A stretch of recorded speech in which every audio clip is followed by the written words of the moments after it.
बहुत समय पहले की बात है। पहाड़ों और नदियों के बीच बसा हुआ एक सुंदर राज्य था, सूर्यगर। यह राज्य सोने चांदी से नहीं, बल्कि न्याय, शांति और खुशहाल लोगों से अमीर था।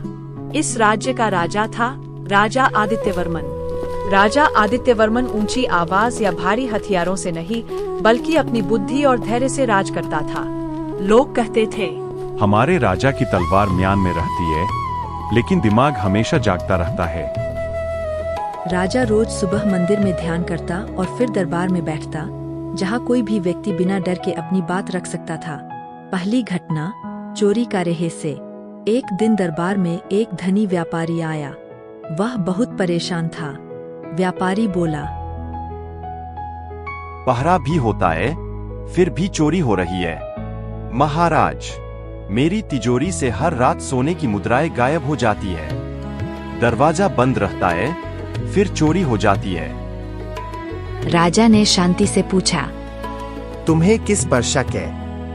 व्यापारी, मेरे नौकरों पर महाराज। राजा ने सभी नौकरों को बुलाया। सब डर के मारे सिर झुकाए खड़े थे। राजा ने मुस्कुराकर सबको एक एक लकड़ी की छड़ी दी और कहा, इन छड़ियों को आज रात अपने अपने कमरे में रख देना। जिसने चोरी की है, उसकी छड़ी सुबह तक 2 अंगुल बढ़ जाएगी। सब नौकर चले गए। असली चोर पूरी रात डरता रहा। उसने सोचा, अगर छड़ी बढ़ गई तो पकड़ा जाऊंगा। डर के मारे उसने अपनी छड़ी को काट दिया। अगले दिन राजा ने छड़ियां मंगवाईं। एक छड़ी सबसे छोटी थी। राजा बोले, चोर यही है। मालिक, मेरे माँ बीमार थी, पैसे नहीं थे मेरे पास, इसलिए चोरी करना पड़ा। राजा ने कहा, गलती गलत है, लेकिन मजबूरी समझी जा सकती है। राजा ने उसे माफ किया और उसकी माँ के इलाज की व्यवस्था कर दी। लोग बोले, यह राजा नहीं, भगवान का रूप है। दूसरी घटना, अकाल की परीक्षा। कुछ साल बाद सूर्यगर में बारिश नहीं हुई। खेत सूख गए। लोग भूखे रहने लगे। मंत्री बोले, महाराज, खजाना बचाना होगा। राजा गंभीर होकर बोले, अगर प्रजा ही नहीं बचेगी तो खजाने का क्या करेंगे? राजा ने आदेश दिया, अनाज के भंडार खोल दिए जाए, कर माफ कर दिए जाए, राजमहल का सोना बेचकर गरीबों में बांट दिया जाए। राजा खुद भी साधारण भोजन करने लगे।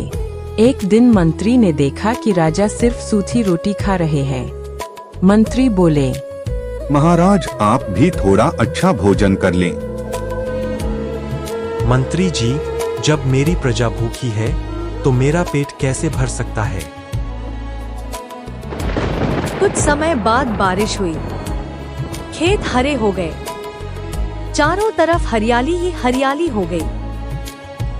तीसरी घटना, बिना युद्ध के जीत। पड़ोसी राज्य चंद्रगर का राजा बहुत घमंडी था। उसने सूर्यगर पर युद्ध की घोषणा कर दी।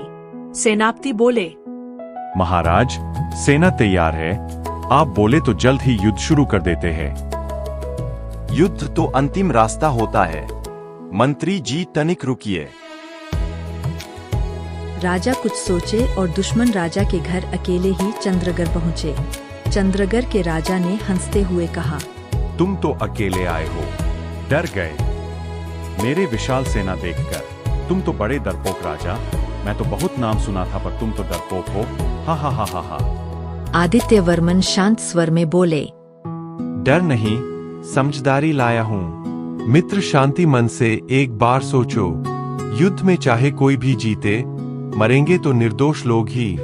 विधवाएं और अनाथ ही बचेंगे, तो फिर ऐसे जीत से क्या लाभ जिसमें हमारे जीत से दूसरे का सुहाग उजड़ जाए? तुम ही बोलो मित्र। यह सुनकर चंद्रगर का राजा चुप हो गया। युद्ध रुक गया।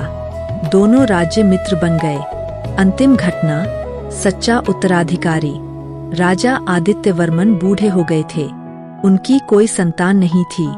उन्होंने 3 मंत्रियों को बुलाया और पूछा, राज्य का सबसे बड़ा शत्रु कौन है? आप लोग सही उत्तर बताओ। पहले ने कहा, दुश्मन राज्य। दूसरे ने कहा गरीबी। तीसरे ने कहा अज्ञान। राजा मुस्कराए। उन्होंने तीसरे मंत्री को राजा घोषित किया और स्वयं सिंहासन छोड़ दिया। कुछ समय बाद राजा आदित्यवर्मन का देहांत हो गया। उनकी समाधि पर लिखा गया, यहाँ एक राजा नहीं, बुद्धि और करुणा विश्राम कर रही है। कहानी की सीख। सच्चा राजा वही होता है जो तलवार से नहीं, दिमाग से राज करता है। न्याय के साथ साथ दया भी जरूरी है। युद्ध से बड़ा समाधान समझदारी है। सबसे बड़ी ताकत बुद्धि है। हमारे वीडियो आपको अच्छा लगे तो वीडियो को लाइक करें और एक प्यारा सा कमेंट करें और साथ ही चैनल को सब्सक्राइब करें।